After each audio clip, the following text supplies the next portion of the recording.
Puso ko'y limos ng sakit, ngunit niyang siya'y kakilala, ipagkutan ng awit.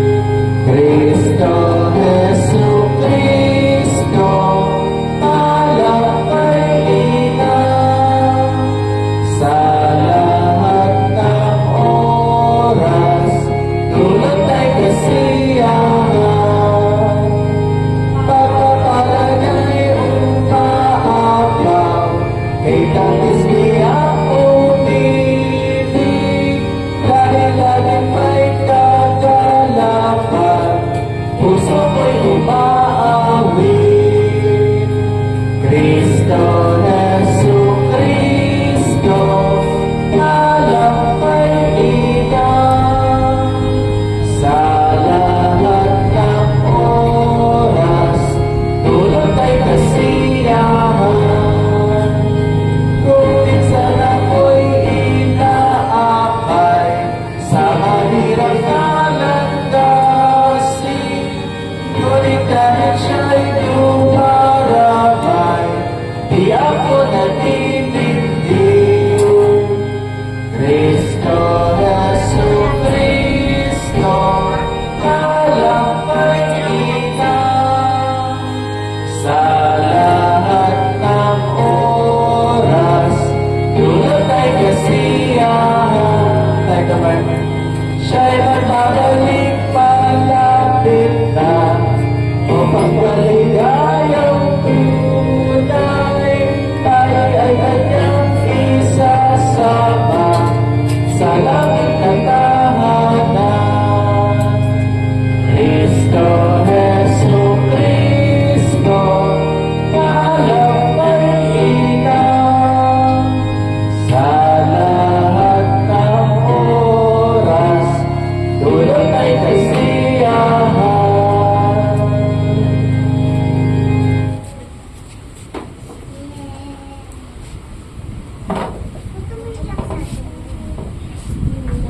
Sa pangalan ng Ama at ng Anak at ng Espiritu Santo.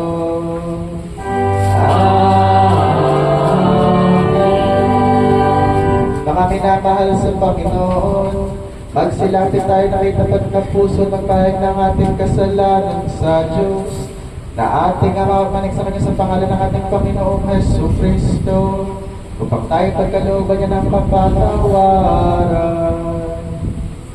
Ang tulong natin ay nagmumula sa Panginoon, dahil siya nagbigay ng langit at lupa.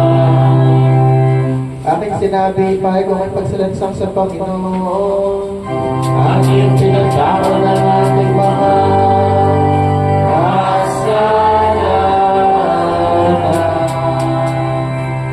Ating ipahay ang ating mga kasalanan. O Diyos, Ama makapangyarihan sa lahat, amang mahabagin na ako na isang kaawa-awa at abang makasalanan, ay nagpapayag sa iyo ng lahat ng aking mga kasalanan at mga kasamaan, na sa pamamagitan ng mga ito ay kanalapastangan ko sa isang salita at sa gawa. At ako'y karapat-dapat na sa kaparusahan mo sa panahon ito at sa kaparusahan walang hanggan. Ngunit buong puso ako lumalapit at nagsisisi dahil sa mga ito, at dumadalangin ako sa iyo dahil sa walang hanggang kahabagan mo. At alang-alang sa banal, walang lungis o mabait mo nitisin kamatayan ng maibig na anak na si Jesu Kristo, ay maging mahabagin pagbiyaya kanawasakan na isang abang makasalanan. Dahil sa pagpapayag ninyo, katungkulan ko bilang isang tinawag, atin na talagang lingkod ng salita ng Diyos na ipahayag ang biyaya ng Diyos sa inyong lahat. At bilang kinatawan ng aking Panginoong Jesu Kristo, at sa pamamagitan ng kanyang utos, pinapatawad ko sa inyo lahat ng inyong mga kasalanan sa pangalan ng Ama, at ng Anak, at ng Espiritu Santo. Amen.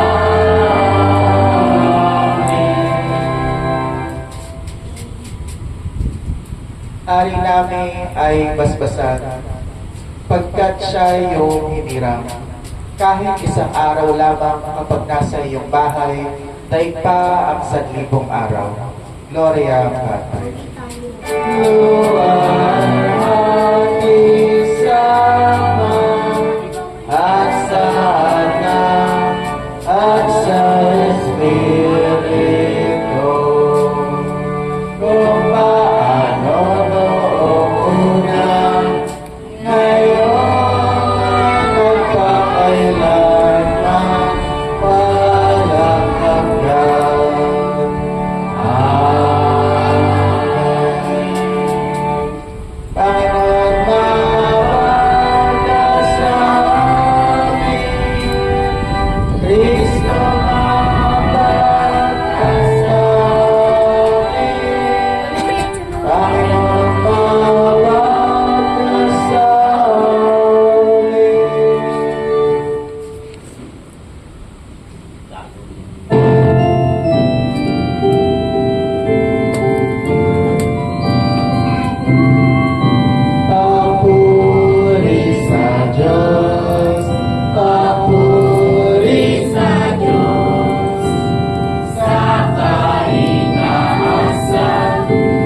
ay sumain nyo.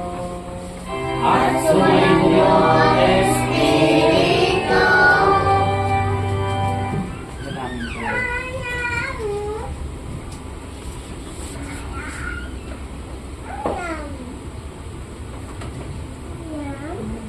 Ama naming makapangyarihan, ligid sa aming paningin ang mga inihanda mo para sa mga nagmamahal sa iyo.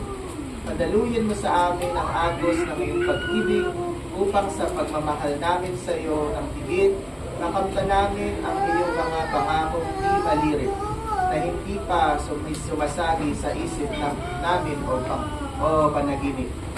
Iniluluhog namin ito sa pamamagitan ni Yeso Cristo, yung bugtong na aming Panginoon, na nabubuhay at naghaharing kasama mo at ng Espiritu Santo ay isang Diyos ngayon at magpakailanman.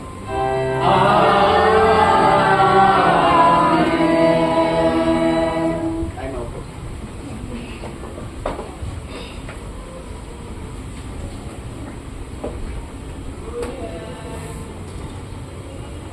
Pagbasa mula sa aklat ng mga kawikaan, gumawa na ng tirahan itong karunungan na itinatayo niya sa 7 patibayan.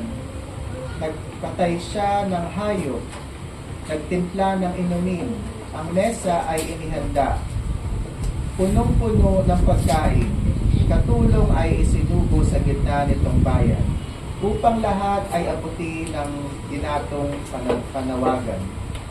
Ang kulang sa kaalaman dito ay lumapit. Sa mga walang uwang ay ganito ang sinambit. Halikayo't inyong kainin ang pagkain ko at tunggain ang inuming inilaan ko sa iyo. Lisanin ang kamangmangan upang kayo ay mabuhay at ang landas ng unawa, ang tahakin at daanan. Ang salita ng Diyos. Salamat sa Diyos.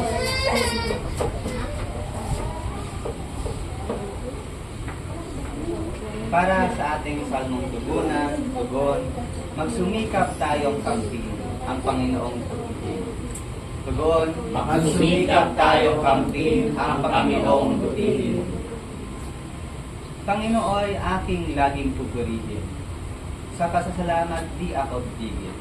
Aking pupurihin kanyang mga gawa. Kayong naapi, makinig, matuwa. Tugon, magsumikap tayo kampihin ang Panginoong butihin.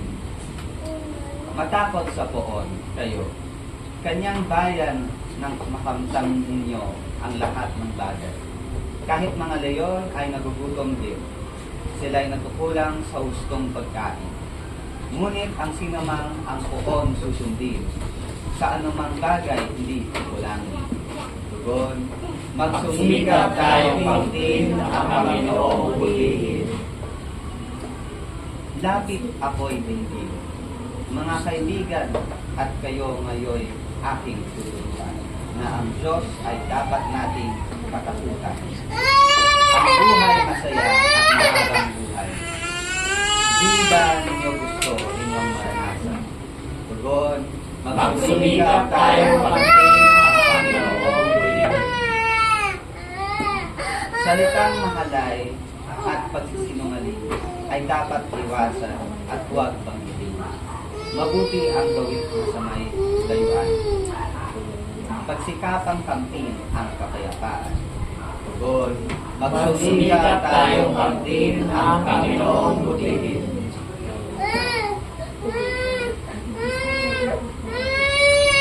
Pagbasa mula sa sulat ni Apostol San Pablo sa mga taga-Efeso. Mga kapatid, ingatan ninyo kung paano kayo namumuhay. Mamuhay kayong tulad ng matatalino at di tulad ng mga mangmang, sapagkat masama ang takbo ng daigdig. Samantalahin ninyo ang bawat pagkakataon na kayo'y makagawa ng mabuti. Huwag kayong makahangal. Unawain ninyo kung ano ang kalooban ng Panginoon. Huwag kayong maglalasing, sapagkat nakakasira iyan ang maayos na pamumuhay. Sa halip ay sikapin ninyo na puspos kayo ng Espiritu Santo. sama-samang ipahayag ang inyong damdamin sa pamamagitan ng mga salmo, ang mga himno at mga awiting espiritual. Buong puso kayong umawit at magpuri sa Panginoon. Lagi kayong magpasalamat sa Diyos at Ama dahil sa lahat ng bagay sa pangalan ng ating Panginoong Jesucristo. Ang salita ng Diyos. Salamat sa Diyos. Tayo tumayo.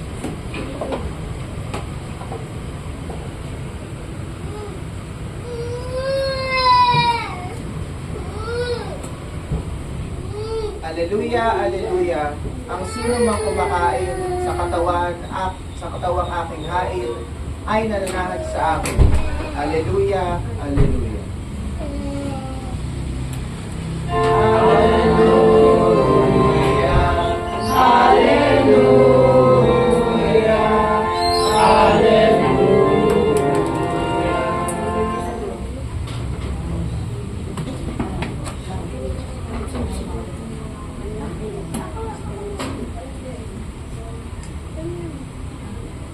Ang mabuting balita ng Panginoon ayon kay San Juan. Wala tayong sumayo, Panginoon. Noong panahon ngayon, sinabi ni Jesus sa mga tao, "Ako ang pagkain nagbibigay buhay na bumaba mula sa langit. Mabubuhay magpakilanman ang sino mang kumain ito. At ang pagkain bibigay ko sa ikabubuhay sa sanlibutan ay aking laman." Dahil dito'y nagtalo-talo ang mga Hudyo. Paanong magbibigay sa atin ng taong ito ng kanyang laman upang kainin natin? Tanong nila. Kaya't sinabi ni Jesus, "Tandaan ninyo, malibang kainin ninyo ang laman ng anak ng tao at inumin ang kanyang dugo, hindi kayo magkakaroon ng buhay. Ang kumakain ng kain ng aking laman at umiinom ng aking dugo ay may buhay na walang hanggan. At muli ko siyang bubuhayin sa huling araw. Sapagkat ang aking laman ay tunay na pagkain at ang aking dugo ay tunay na inumin. Ang kumakain ng aking laman at umiinom ng aking dugo ay nananahan sa akin at ako sa kanya.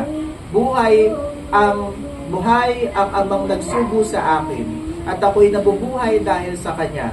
Gayon din naman ang sino mang kumain sa akin ay mabubuhay dahil sa akin. Ito ang pagkain bumaba mula sa langit. Ang kumakain nito ay mabubuhay magpakilanman. Hindi ito tulad ng kinain ng inyong mga magulang sa ilang. Namatay sila bagamat kumain na yun. Ang mabuting balita ng Panginoon. Kaya nang sumayo, O Kristo. Bilang mananampalatayang Kristiyano at nilipag ang ating pananampalataya sa pamamagitan ng Pedro Luceno, sumasampalataya ako sa isang Diyos ng mga makapangyarihan sa lahat, na may likha ng langit at lupa at ang lahat ng bagay na nakikita at hindi nakikita, at sa isang Panginoong Jesucristo, bugtong na anak ng Diyos, na mula sa amang kasalan ng panahon, Diyos buwan sa Diyos, liwanag buwan sa liwanag, tunay na Diyos buwan sa tunay na Diyos, pinanganak at inilikha. Kay isang sangkap ng Ama na sa pamamagitan niya ay nilikha ang lahat ng bagay, na dahil sa ating mga tao, sa ating kaligtasan, ay bumaba mula sa langit at katawan tao sa pamamagitan ng Espiritu Santo kay Birheng Maria, at naging tao ang pagsakit dahil sa atin sa panahon ni Poncio Pilato, pinakusapos na matay nilibing, na ikatlong araw ng buhay na muli sa mga sa kasulatan, umakyat sa langit at malunglog sa kanan ng Ama. At siya ay babalik na muli ng ikalawal at yan ang pangkumaan ng mga buhay at ang mga patay. At ang kaharian niya ay walang hanggan. At sumasampalataya ako sa Espiritu Santo, ang Panginoon tagapagbigay buhay. Na nagmumula sa Ama at sa Anak, sinasamba ng luwalhati kasama ng Ama at Anak, na nagsalita sa pamamagitan ng mga propeta. At sumasampalataya ako sa isang banal na Kristiyano Apostolikong Iglesia, naniniwala ako sa isang Diyos na magpapatawad ng mga kasalanan. At umaasa ako sa pagkabuhay ng mga patay, at sa buhay na panahong darating. Amen. Ay mga patawitan ng ating Diyos.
sumainyo ang kapayapaan.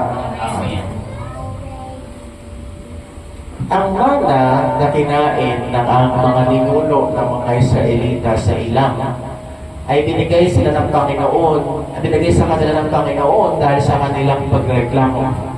Pagreklamo na sila ay gutom na. Pagreklamo kay Moises na dinala lang daw sila ng Panginoon doon para mamatay. Maraming mga bagay ang sinabi ng mga Israelita, pero kahit pag ginawa nila itong mga bagay na ito at sinabi ang mga bagay na ito, na punong-puno ng pagdududa sa Diyos, sila ay binigyan ng Diyos ng kanilang pangangailangan. Pagkain para sa kanilang katawan, para sa kanilang lakas, para sa kanilang buhay. Sa gayon din paraan, sa lahat ng pagkakataon na lahat tayo nagkakaroon ng kasalanan, sa lahat ng panahon na tayo na tumatalikod sa Diyos, patuloy niya pa rin tayong pinapakinggan. Patuloy niya pa rin ibinibigay ang lahat ng ating pangangailangan. Patuloy niya pa rin pinapatawad ang lahat ng ating mga kasalanan, kahit pa sa dinami-dami ng ating magreklamo, sa dinami-dami ng ating magdududa, at sa dinami-dami ng mga pagkakataon na hindi tayo naniniwala sa kanyang awa at sa kanyang grasya. Sinabi ng Panginoong Hesus na ang kinain ng mga ninuno ng mga Israelita sa ilang ay hindi sapat para bigyan sila ng buhay na walang hanggan. Dahil yung kinain nilang mana roon ay hindi naging sapat at namatay din sila pagkatapos ng maraming panahon. Katunayan, wala sa kanila ang nakakita doon sa pinangakong bansa ng Panginoon para sa kanila. Dahil sa kanilang mga pagsubay at sa kanilang tigasan ng kanilang ulo, hindi minabuti ng Panginoon na papasukin sila doon sa tinatawag na promised land. Pero ang Panginoong Jesucristo na bumaba sa langit, ipinagkaloob niya sa atin ng buong buo ang kanyang sarili.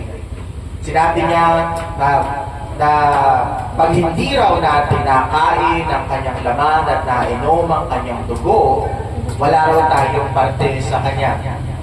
Maraming mga sekta at mga simbahan na nagsasabi na simbolo lamang daw yung katawan at dugo ni Kristo natin natanggap sa altar. Kung simbolo lamang yan, paano maliligtas ng simbolo ang iyong buhay? Paano ka magkakaparte sa Panginoong Hesus sa pamamagitan lamang ng simbolo? Yan ay isang malaking kalungkuhan. Sinabi ng Panginoong Hesus, malibang kainin mo ang aking laman at inumin mo ang aking dugo, ikaw ay walang parte sa akin. Tinatawag natin yan yung tinatawag na sacramental union, na nagsasama yung tinapay at yung katawan ni Kristo, ang kanyang dugo at ang alak.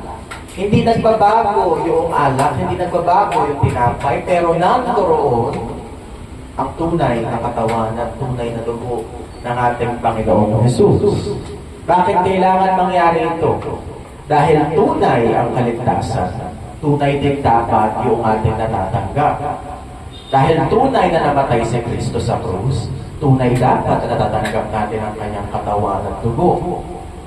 Dahil hindi tayo kayang iligtas ng simbolo, hindi tayo kayang iligtas ng alaala lamang. Sinasabi nila na, ay, ang sabi, gawin mo ito, mga bagay na ito, alaala sa akin. Sa salitang Griego, ang alaala, ang ibig sabihin nun, gawin mo kung ano yung ginagawa ko ngayon. Exactly the same. Walang pagbabago sa sinasabi ko, walang pagbabago sa mga ginagawa ko. Yan ang ibig sabihin ng do this in remembrance of me. Ang mga ignoranteng tao na nagbabasa ng Biblia na hindi naman naiintindihan ng mga bagay na yan, iniisip na simbolo lang ang mga bagay na ito. Pero kahit kailan na hindi ka maliligtas ng simbolo, at kahit kailan din sinabi ng Panginoong Jesucristo na simbolo lang ang mga bagay na ito, tulad din ng sakramento ng bautismo, hindi ka maliligtas ng simbolo. May maraming mga magsasabi, kala ko ba si Kristo lang ang nagliligtas? Paano mangyayari na na ang tinapay at ang dugo at ang tubig ay makapagbigay ng grasya at kaligtasan sa akin. Dahil ito ang ginamit ng Panginoong Jesus para ipadaan ang kanyang grasya, ipadaan ang kanyang awa, ipadaan ang kanyang kaligtasan sa atin. Yan yung daluyan na tinatawag, the means of grace. Bakit di na lang tayo direkta na iligtas ng Diyos? Ito tanong ng maraming tao na question ng kanyang karunungan. Sa ganitong paraan, tayo ay nabubusog sa pamamagitan ng pagkain. Tayo ay nagkakaroon tayo ng paraan para hindi mainitan pag tayo pumapasok sa loob ng bahay. Binigay lahat yan ng Diyos at yan ang daluyan ng kanyang grasya sa ating pagpisikal na mga pangangailangan. Sa ganitong paraan, ang pagbibigay niya ng mga espiritual na pangangailangan ay dumadaan sa mga bagay na ito, sa mga tunay na bagay. Dahil tayo ng mga tao, may mga pagpisikal na katawan, ang grasya ng Diyos ay dumadaan sa atin sa pamamagitan ng mga pisikal na bagay din. Na hindi lang tayo mayroong komunyon kay Kristo na pang-spiritual. Na nagkakaroon din tayo sa Kanya ng komunyon na pang-pisikal sa pamamagitan ng ating pagkain, ng tinapay, pag-inom ng alak, na nakatutuon ang Kanyang tunay na katawan at dugo. Na pag nakain natin yan, magiging parte yan ng ating katawan, magiging parte yan, magiging sustansya para sa ating katawan. Na nagiging isa talaga si Kristo kasama natin. Ang pisikal at espiritual. Hindi natin masasabi na simbolo lang ang mga bagay na ito kung kahit kilala dito sinabi ni Kristo. Maraming mga pagkakataon na ibinigay si Kristo ng mga talinhaga. Kasi nasabi niya na ang kaharian ng Diyos ay parang ganito. Ang kaharian ng Diyos ay parang ganyan. Pero nang sinabi niya, ito ang aking katawan. Hindi niya sinabi na ang katawan ko ay parang tinapay. Hindi niya sinabi yun. Sabi niya, ito ang aking katawan. Ito ang dugo. Ang aking dugo. Ito ang saro ng bagong tipan. Kaya lagi natin bigyang halaga ang sakramento ng altar. Ang banal na Eukarista ang nagbibigay sa atin ng tunay na komunyon kay Kristo. Tunay na relasyon sa Kanya. May mga bagay na sinasabi ng mga tao na, ay, na-bless ako dahil ang ganda ng kanta sa church. Ang ganda ng sermon. Hindi yan ang komunyon nyo sa Diyos. Ang komunyon nyo sa Diyos ay yung kanyang katawan at dugo. Nung kayo nagkakaroon ng tunay na may matatawag na personal relationship kay Jesus. Hindi yung sinasabi ng mga simbahan na, ay, tinanggap ko si Kristo noong June 25, 2004, ganyan. Dito sila nagkaroon ng komunyon sa Diyos. Hindi. Ang unang komunyon nyo sa Diyos ay ang inyong bautismo.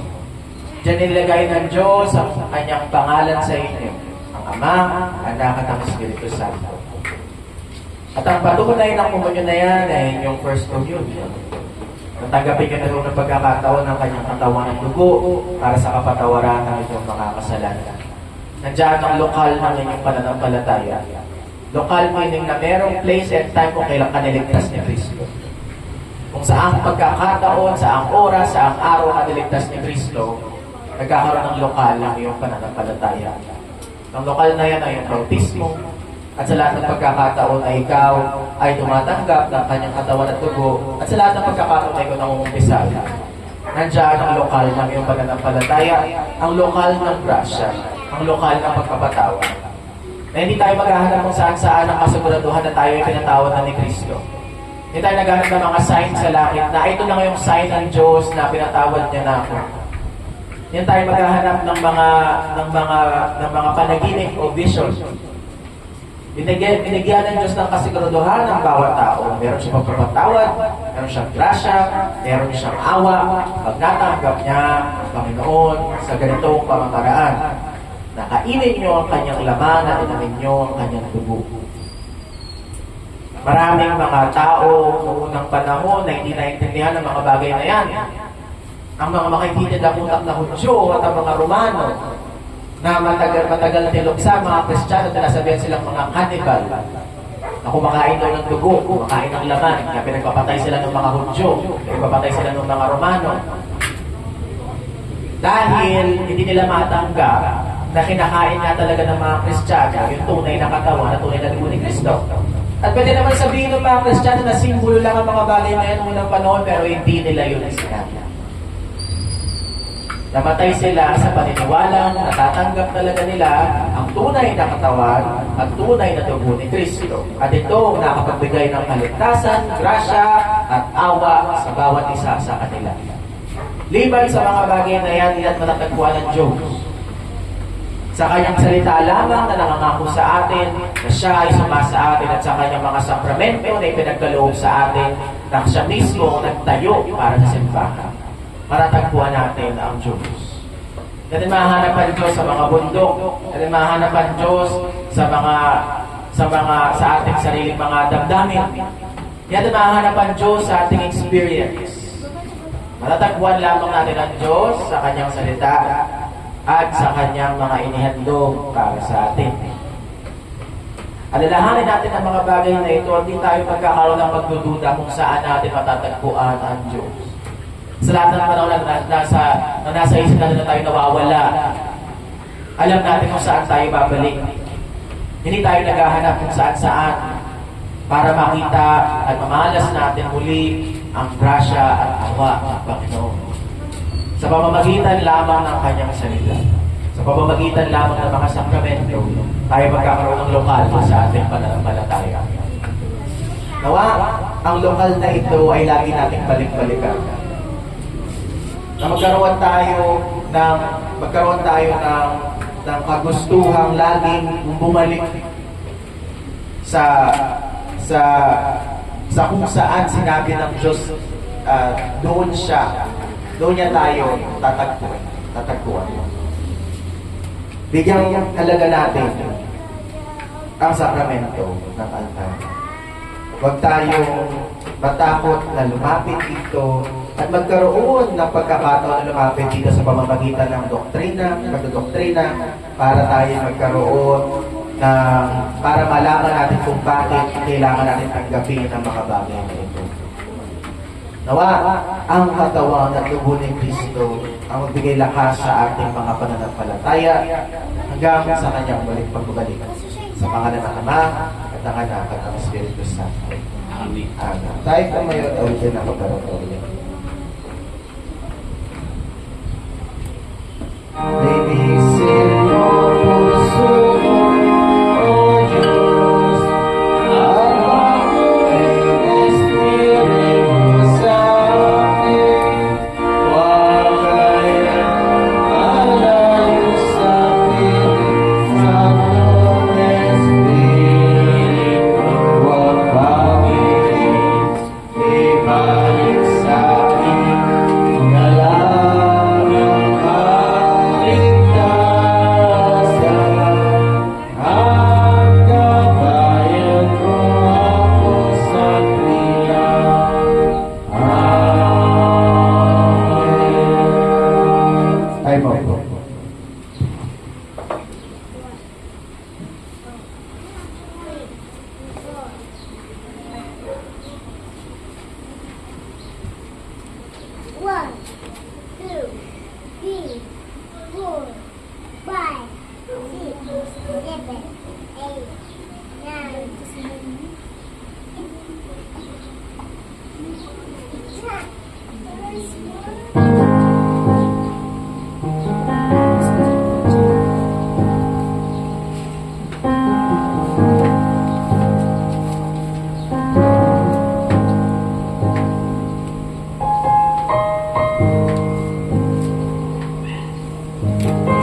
tayo sa bukal ng lahat ng kabutihan. Itulog natin sa Kanya ang ating mga pakumbabang kahilingan.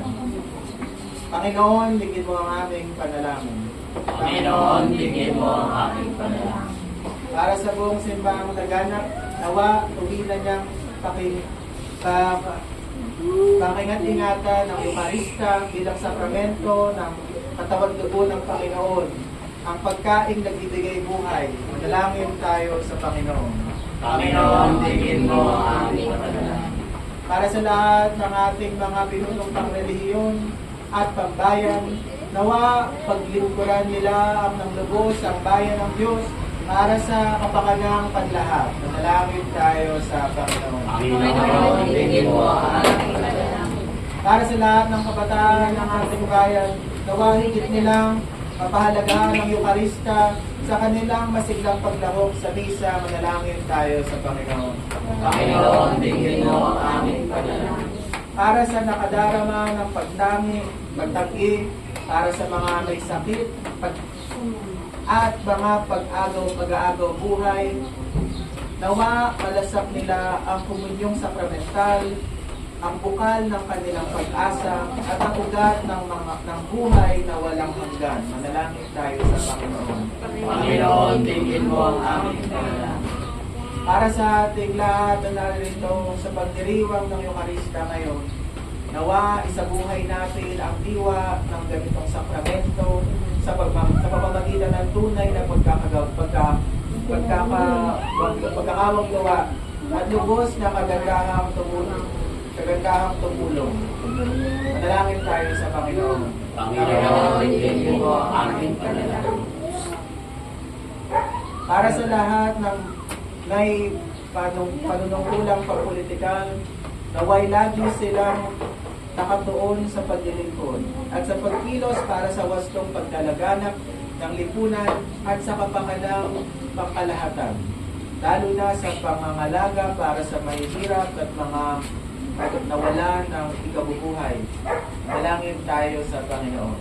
Panginoon, bigyan mo ang aming panalangin. Para sa aking mga kapatid na mayroong mga karamdaman sa kanilang pagpisikal na katawan, tulad na sa Agres, Alain Alvarez, Ido Campo, Nagimulitan, bigyan lakas yung kanilang mga pagpisikal na katawan para makasama namin palagi sila sa mga pagtitipong tulad nito. Panginoon, tingin mo ang aming panalangin. Panginoon, bigyan mo ang aming panalangin. Panginoong Jesus, salamat sa iyong napakahalagang kaloob na Eukarista. Naway lagi kaming mabuhay alinsunod sa mensahe kung umaabot sa amin sa pamamagitan ng dakilang sakramentong ito. Sa pamamagitan ng Jesucristo, yung bugtong na anak aming Panginoon, na nagbuhay at nag-aharing kasama ng Espiritu Santo ay isang Diyos, ngayon at magpakailanman. Amen. Tayo maugot, awitin ang ating sunan.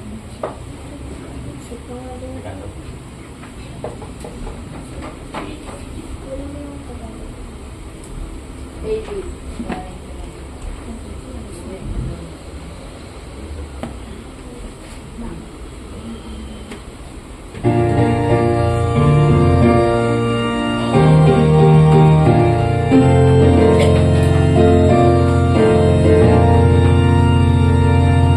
Ibig mo bang sasabay lumaya, dugo ni Jesus, ang panglunas at pagtagumpayan ng masama.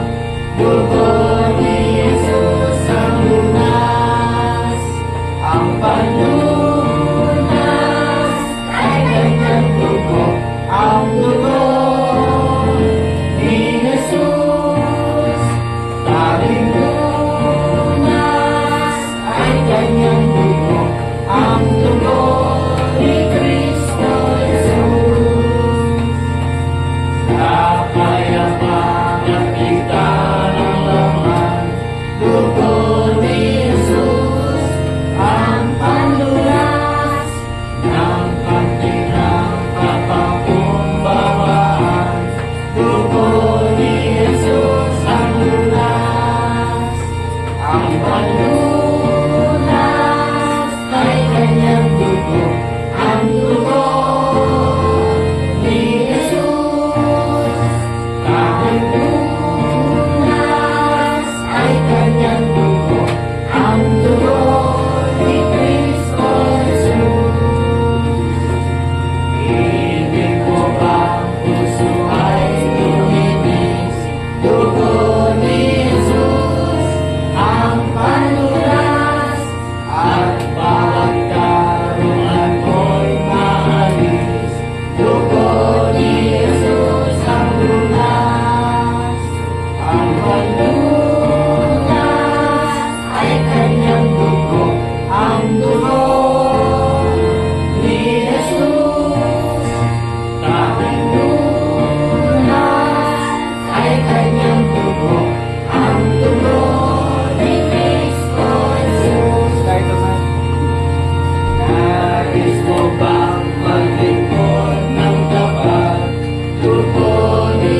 ang Panginoon ay sumainyo At sumainyo Espiritu. Magalangin yung mga puso. Magalangin tayo sa Panginoon. Magpasalamat tayo sa ating Panginoong Diyos. Maraming matuwing na gawin niya.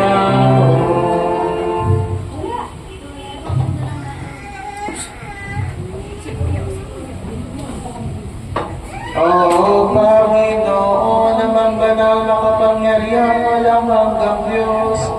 Tunay kang marapat, matuwid at kapuri-puri na kami. Dapat magpasalamat sa iyo sa lahat ng panahon at sa lahat ng dako. Nakasama yung bugtong dalamat ang Espiritu Santo, isang Diyos, isang Panginoon. At sa pagpapay ng isang tunay Diyos kami sumasamba sa isang Diyos, may tatlong personal, isang mabuhay na nag-aaral magkakapantay. Kaya naman kasama ng mga anghel, ng mga arkanghel, at ng buong mundo ng langit, ay pinupurit at dakilamalawalhati mong pangalan. Laging pinupuri ka at sinasabi,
ang ating Panginoong Hesus Kristo, na hindi siya'y pinagkaloy dumampot ng tinapay, At matapos magpasalamat sa Diyos, ito ay kanyang pinagtirapos binigay sa mga alagad na sinasabi, kunin ninyo at kanin, ito ang aking katawan, na ibinibigay para sa inyo. Gawin ninyo ito bilang pag-alaala sa akin.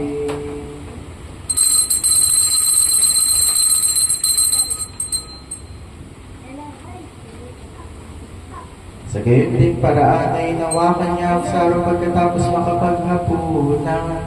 At nang makapagpasalamat na siya sa Diyos ay binigay niya sa kanila na sinasabi, minom kayong lahat nito, sapagkat ito ang dugo ng tipak ng aking dugo na bubuhos dahil sa maraming kapagpapatawad ng mga kasalanan. Gawin ninyo ito bilang pag-alaala sa akin.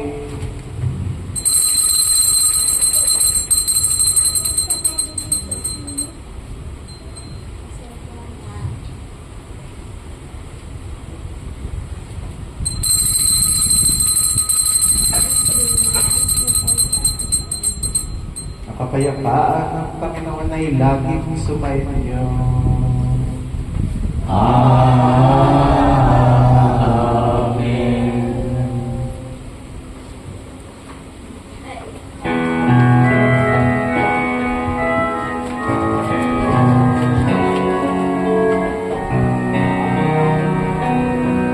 Cordero ng Diyos na nag-alis ng mga kasalanan ng mundo.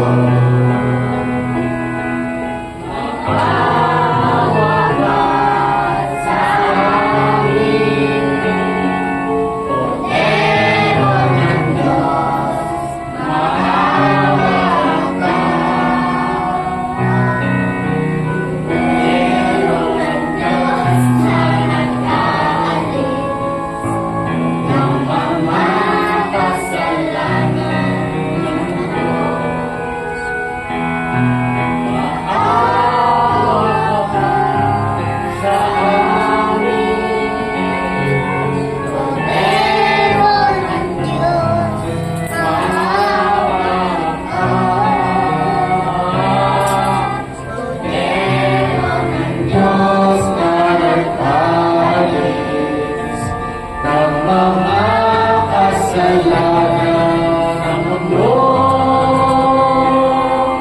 ipagkaloob mo sa amin kapayapaan.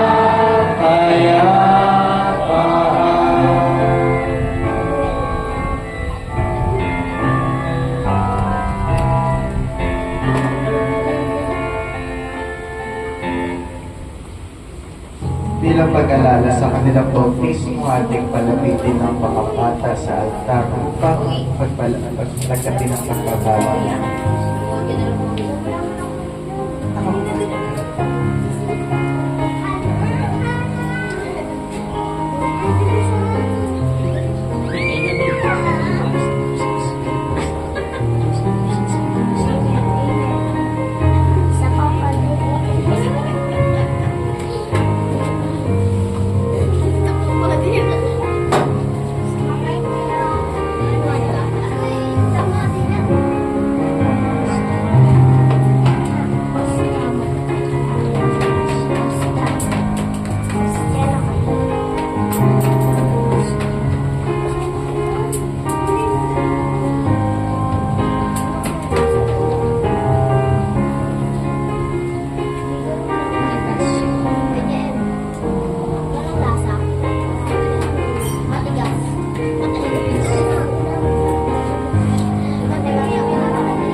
Tayo tumayo. Ang katawan at nagunawa ni Kristo yung bigay lakas at pag-ingat sa inyo sa tunay na pananampalataya tungo sa buhay na walang hanggan. Mga kapayapaan, nagagalakan sa inyong mga puso.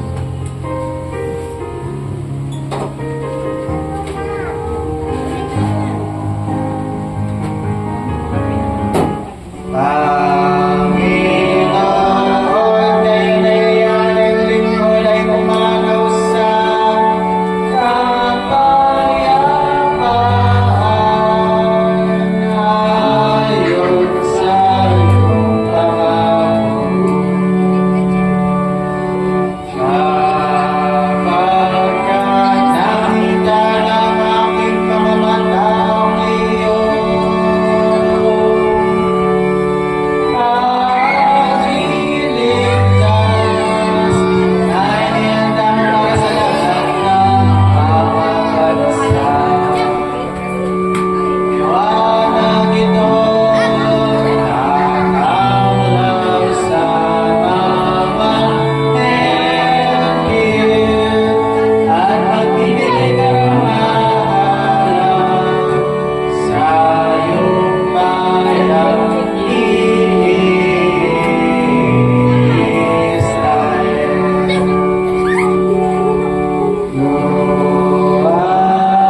Walang isang aksana at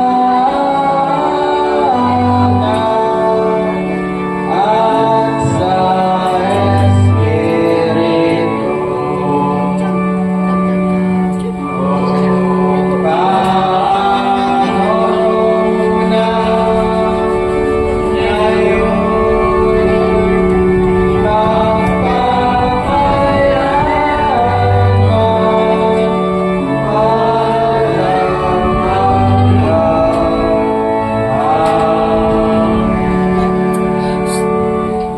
Pasalamatan natin ang Panginoong Diyos sapagkat siya'y mabuti.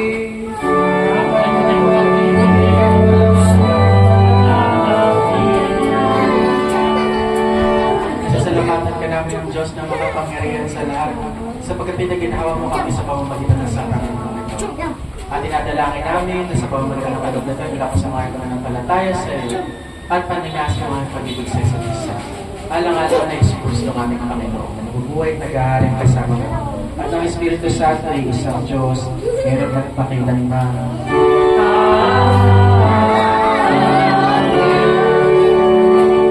Ang Panginoon ay sumarinyo. At sumainyo, Espiritu. Purihin natin ang Panginoon. Magpasalamat sa amin. Palahin ka nawa ng Panginoon at ingatan. Paliwanagin nawa ng Panginoon ang kanyang mukha sa iyo at mahabag sa iyo. Pilingap nawa ng Panginoon ang kanyang mukha sa iyo at bigyan ka ng kapayapaan. Amen. Amen. Amen.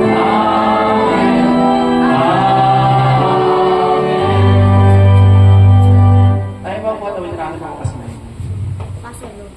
Pas. Padulo. 48 English.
tinapay ng buhay binasbasan,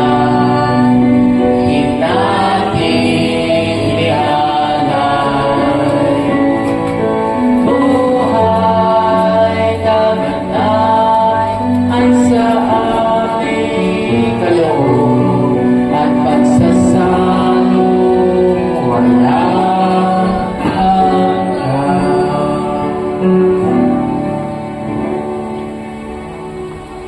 Si Kristo ang tinapay ng buhay, purihin natin ang Panginoon.